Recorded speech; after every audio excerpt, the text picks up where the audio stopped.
Hello， 大家好，我是张大刚，今天继续给大家带来东京吃货的下一集。上次说到小金被移植了食尸鬼的器官之后，变成了不人不鬼的怪物，被同为食尸鬼的店长接纳，留在了咖啡馆当服务员。伊恩似乎知道了小金的一切，却什么都不说的选择离开。另一边，被称为 CCG 的食尸鬼对策总部正在举行定期会议，讨论的正是动画开始2只 S 级食尸鬼的那场大战。其中一个是被移植到小金体内代号大餐的小神，另一个则是代号壁虎的杰森。一等搜查官亚门在现场捡到了杰森的武器，于是他和搭档白鸠被派往事发的20区调查此事。每个搜查官里手中都提着一个大箱子，所以被称之为提箱子者。咖啡馆里，老板正在教小金如何正确的吃人类的食物，吃进嘴里以后直接吞，再假装嚼个10次。勤加练习的话，正常和人类吃饭就没什么问题了，只要演技好，别人就看不出来你在吃屎。但是在食物消化之前一定要吐出来，因为这玩意儿对他们来说有毒。说着，店长还送给小金一堆方糖，把这东西放在咖啡里，是还凑合的代餐。至于这玩意儿是什么做的，想必大家都明白。香香因为期末考试没时间，于是店长让另一位白毛裤哥四方带着小金去店里选购食材。四方带着小金来到了盘山公路的紧急停车带，小金一个不小心扶拖栏杆就直接掉下了悬崖，面临生命危险。小金下意识地使出了体内被称为鹤子的触手勾住崖壁，延缓了下降的趋势。摔到崖底一睁眼，好家伙，旁边还躺着一个倒霉老兄。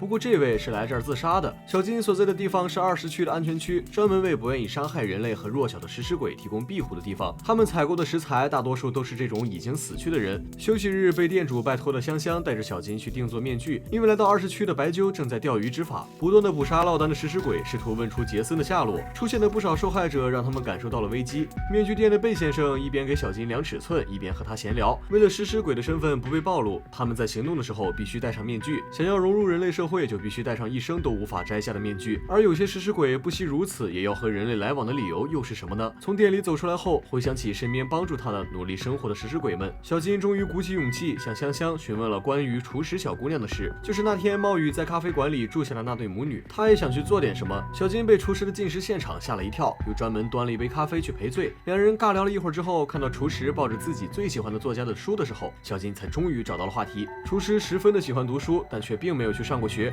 于是小金决定教厨师认字，两个人的关系才终于亲近了。因为某种原因和爸爸分开的小姑娘也因此变得开朗起来。就在这时，店里来了一位看上去十分骚气的紫发男人月山，调戏了一番小金之后，就被不耐烦的香香赶走了。香香告诉小金，这家伙是20区的危险人物，记得离他远一点。但没想到这个月山已经盯上了小金，甚至还特意找到了小金的学校，一番套近乎和卖惨，成功把傻乎乎的小金钓到了手，还邀请小金出去约会不，一起看书。咖啡馆下班之后，白毛裤哥四方带着小金进行了特训，确保小金有足够的自保能力。之后又带着小金出去泡吧，酒吧的美女老板对小金非常的感兴趣。一杯血泼到小金脑袋上之后，他成功看到了小金发红的独眼。小金向他询问起其他的独眼食尸鬼，得知了如果食尸鬼和人类相恋，极少数能够出生的混血食尸鬼就是独眼形态，而且混血食尸鬼的力量要比纯血的强大的多。之后小金又问起关于小神的事情，才知道那天的事情根本不是偶然事故，是有人刻意谋害了小神。即使小神差点吃了他，但小金对这位初恋还是非常关注，以至于在和月山约会的时候也要问上一句。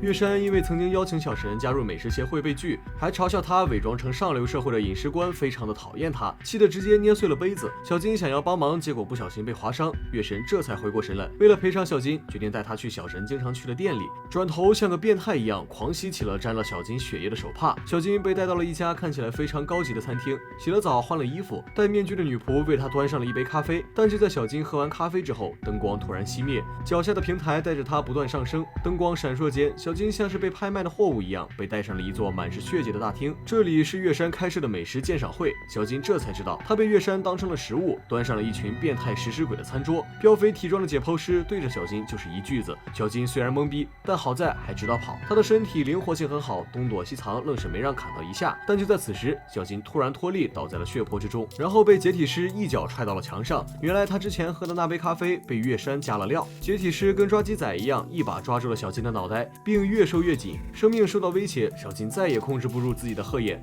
动用了食尸鬼的力量，一把将解体师踹了出去。他的独眼食尸鬼的身份也就此暴露。月山惊呆了，直接下场亲手干掉了解体师，用他来代替了小金的晚餐地位，放小金离开了会场。当然，这并不是月山良心发现，而是他决定要独享这种顶级的美味。小金有惊无险的回到咖啡馆之后，才知道香香香因为身体不舒服请假了，小金前去探望。香香说自己吃了太多，撑得慌。小金吓了一跳，还以为香香去吃人了。这时门铃突然响起，香香的好朋友一子端了一锅菜前来探望她。在看到小金也在之后，一子理所当然的误会了，非常识趣的放下了炖菜就走。看着一锅满是朋友心意的毒药，香香居然二话不说就要吃完。小金这才知道，香香的吃撑了是他强迫自己消化了一子做的饭。走在路上的小金遇到了差点被一群食尸鬼分尸的眼镜哥，即使眼镜哥差点杀了他和鹰，但小金还是拔刀相助，将眼镜哥送回了他家。眼镜哥被小金在肚子上开了个洞之后吃不到人，所以身体极度的虚弱，一直以来都是他的女朋友桂卫来照顾他。桂卫是个普通的人类，但即使知道了眼镜哥是食尸鬼，他也没有离开，甚至愿意主动帮助他寻找尸体。金木答应桂卫会帮他寻找让眼镜哥恢复的方法，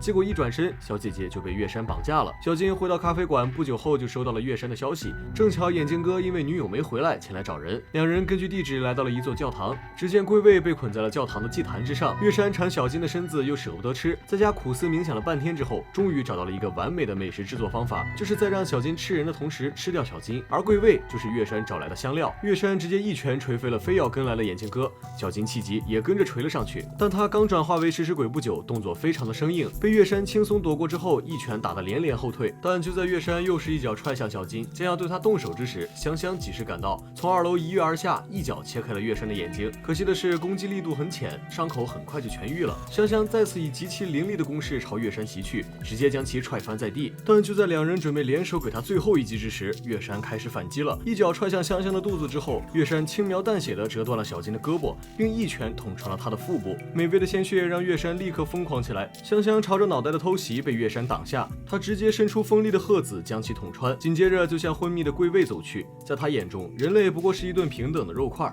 就在月山撩开桂卫的衣服后，却发现桂卫的肩头有着一块丑陋的疤痕。眼镜哥挣扎地爬了起来，回想起了自己的过去，他和同样身为食尸鬼的姐姐从小相依为命，他不愿意吃人类，姐姐就给他处理好一切。为了养家，姐姐很小就在外面四处打工，长大后姐姐喜欢上了打工店的店主，却因此导致自己的身份暴露，被食尸鬼搜查官杀害。眼镜哥杀死了给搜查官通风报信的店主，从此以后再也不相信人类。不久之后，他遇上了看上去失魂落魄的桂卫，怀着利用的心理，眼镜哥接近桂卫，和他成为了情侣。之后他被金木开动的身体久久无法愈合，极度渴望吃肉的时候，碰上了桂卫前来探望，他的身份就此暴露。但就在眼镜哥以为桂卫会尖叫着逃走，将自己的身份告诉搜查官之时，桂卫却一言不发地脱下了衣服，将自己的肩膀送到了他的嘴边。原来眼镜哥第一次和他搭话的时候，他所有的亲人都因为车祸去世了，他也想着自我了断，而眼镜哥的出现救赎了他，所以他心甘情愿地被最爱的人吃掉。听到这里，原本已经咬上桂卫肩膀的眼镜哥松了嘴，这一刻他同样也被救赎了。相信人类很难，但如果是桂卫的话，就算是被背叛也在所不惜。眼镜哥疯了一样朝月山冲去，一次次的被打飞，又一次次的爬了起来，被月山直接洞穿了身体，动弹不得。无法发动鹤子的食尸鬼是非常弱小的，如果鹤子是引擎的话，血肉就是燃料，一直食用劣质食物的话，身体就会变弱。香香就是因为之前吃了人类的食物，所以才不敌月山的。眼镜哥撑着最后一口气，阻止着月山靠近桂卫，结果月山结果了眼镜哥，一回头瞬间睚眦欲裂，小金居然自愿让香香咬了自己一口，到嘴的食物被别人咬了，月山当场疯球。下一秒，香香的体内爆发出巨大的力量，直接震碎了月山的鹤子，他的背后出现了一双猩红的羽翼。月山说的没错，鹤子是引擎，血肉就是燃料，吃下小金血肉的香香将发挥出她的全部力量。香香能否战胜月山救出小金呢？记得点赞关注，我是大刚，我们下期再见。